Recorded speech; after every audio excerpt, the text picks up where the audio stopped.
Hello, Ungoogleable. Today is wonderful. Please log in. Fuck it, we'll do it live. Before my teacher came to me, I did not know that I am. I lived in a world that was a no world. I cannot hope to describe adequately that unconscious, yet conscious time of nothingness. I did not know that I knew aught, or that I lived or acted or desired. I had neither will nor intellect. I was carried along to objects and acts by a certain blind natural impetus. I had a mind which caused me to feel anger, satisfaction, desire, when I wanted anything I liked, ice cream, for instance, of which I was very fond. I had a delicious taste on my tongue which, by the way, I never have now, and in my hand I felt the turning of the freezer. I made the sign, and my mother knew I wanted ice cream. I thought, and desired in my fingers. Thought without language, at least from what can be gleaned from Helen Keller's own observations, is made up of basic desires, habits, and emotions, anger and satisfaction. Complex thoughts aren't really possible without language to build ideas out of. So thoughts like you're having, even by just asking a question such as the one you posted, are really only possible because you have a language that you can think with. The problem with the Helen Keller example is that she is deprived of all two main senses. That means that it is an inaccurate comparison, because her mind would have developed differently from somebody who had access to sounds and vision. The gist of it is right, however. You will think in the form of whatever senses you have available to you, like she thought in taste.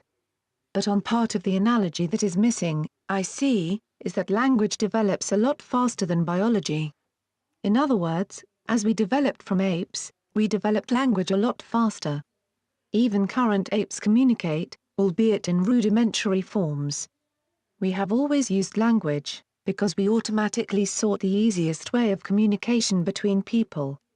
It may not have been the most complex, perhaps consisting of pointing, and brandishing a fist under somebody's nose, but the point is that we have had language as long as we have had thought.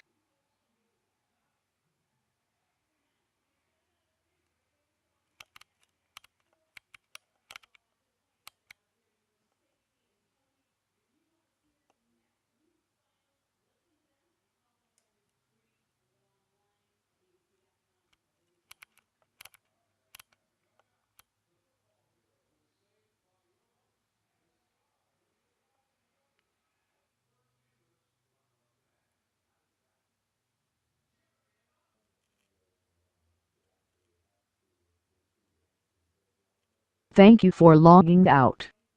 Today was a wonderful day. Please come back tomorrow. Red, blue, green. Congratulations. You reject the good enough. You reject words like symbolism and postmodernism.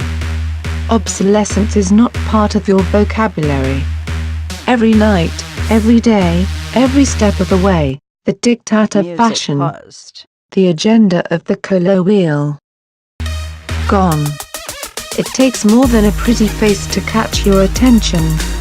I repeat, it takes more than a pretty face to catch your attention. Good.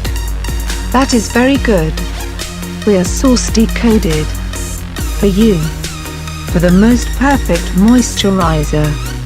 The most advanced cosmetic lineup. Scientifically proven, scientifically tested. For you. Congratulations. Calibration completed.